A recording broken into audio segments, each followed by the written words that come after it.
When did music become a part of your life? Music became a part of my life probably around the age of 13, because that's when I got my very first guitar.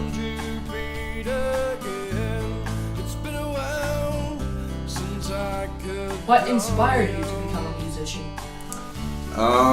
What inspired me to become a musician was probably, again, around that same age, around 11, 12, 13. I mean, I grew up on a farm with an older brother who played in a rock band at the time, and I used to hang out outside the practice house where they used to have their band practices and listening to the music and just really wanting to play guitar.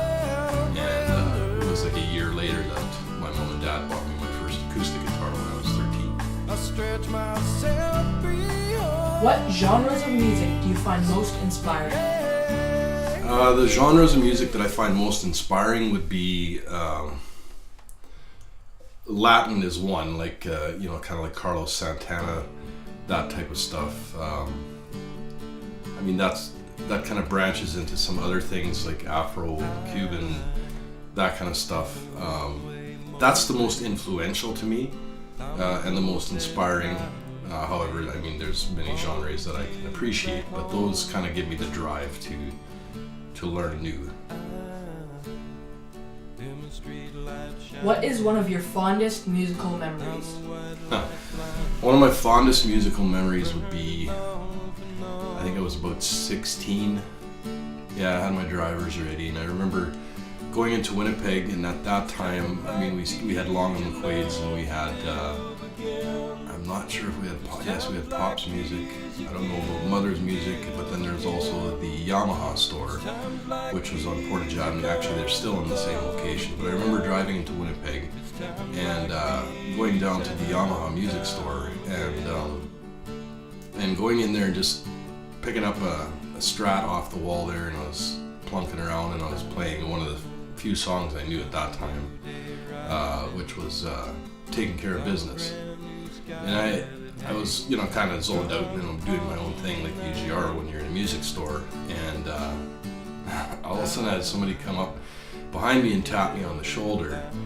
And he says, do you know the lead part to that? And I didn't look up at that point.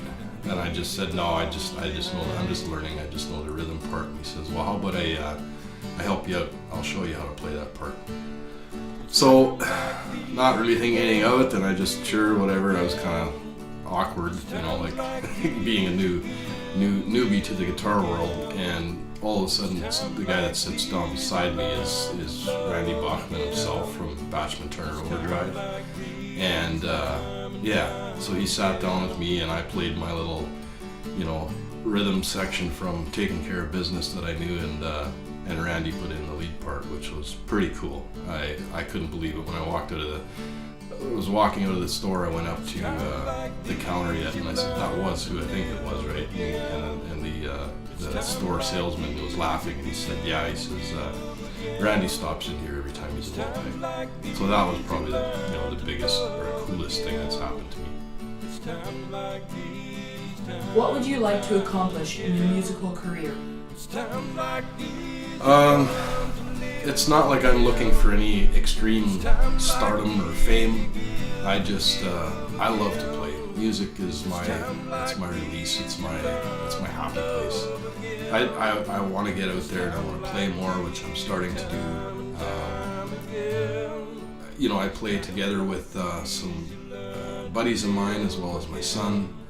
But I also want to start, getting out there and playing a little bit more on the solo end of things as well, just so I can play more and become more comfortable playing.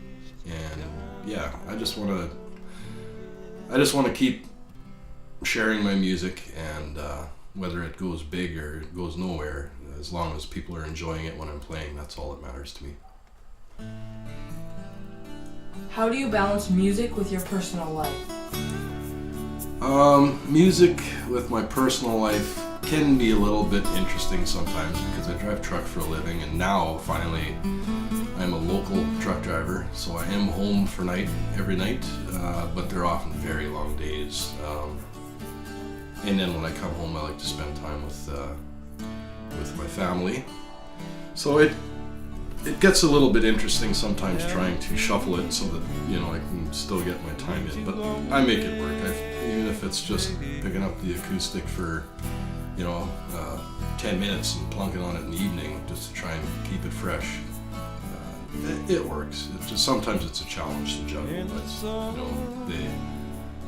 they all fit together as they should. Do you ever get nervous while performing? I get nervous while performing all the time.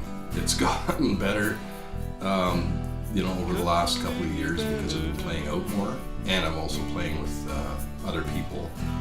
But yeah, it never fails. I've always got the butterflies in the stomach and nervous, and it's more if I'm singing. I've always been very hard on myself. Oh, you're so pitchy or you're so flat.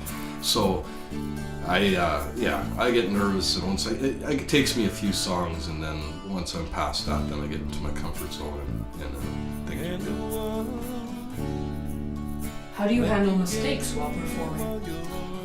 That is a bad spot for me. I don't handle mistakes well. I make a lot of them, but I generally don't do quick cover-ups. Like a lot of guys will just keep rolling, and if I mess up real bad, I will stop a song right where it is and I will start from the beginning, because I'm there to give the people music that sounds good, and if I mess it up real bad, then I will stop and I will start it right from scratch, and usually then I can pull it off much better. It's maybe not the right way to do it, but it's my way of doing it. How has your music evolved? I guess probably years ago, primarily what I listened to was blues, and I still really love blues a lot. But it used to be pretty much all that I would play, and over years of playing and experimenting and doing this and that, you come to realize, like, wow, there's so many different genres of music out there that are good to listen to and good to play.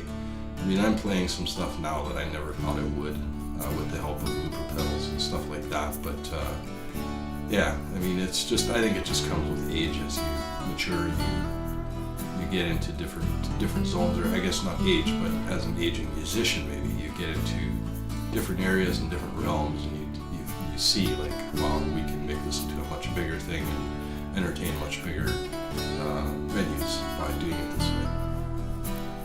Do you use music as a coping mechanism to deal with anything?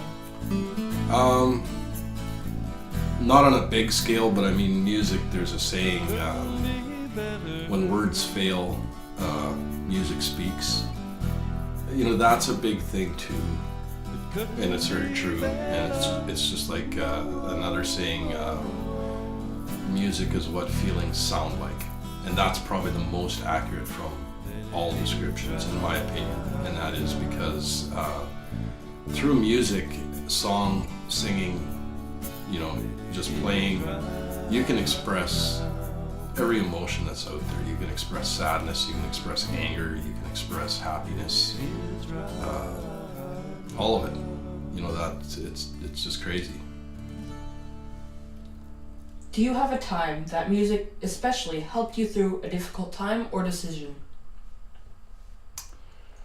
I don't know if I'd have any one in particular thing. I mean, it's helped me through a lot of times. Like, I can be having a rotten day, and I can pick up the guitar, and if I can play uninterrupted, I'll get into a certain place of music, and I will just play and play and play, and it does eventually put me into a good mood. So I guess in that regard, yes. I mean, it can definitely change your frame of mind. You can go from, a really terrible mood into just feeling good. What gives you the drive to continue working and playing on music? What gives me the drive is the fact that, I can post little things online on Facebook and things like that, and it is all about the response factor that I get on my posts or that I get on my videos, the kind of comments, compliments of people that do follow what I'm doing. That's really what gives me that drive to, like, okay, I got this, these people like what I'm doing, what can I do to get better, what can I do to keep improving and adding more to what I'm doing. And that's really what it is. It's the people that come there to listen to me play and that appreciate what I'm doing.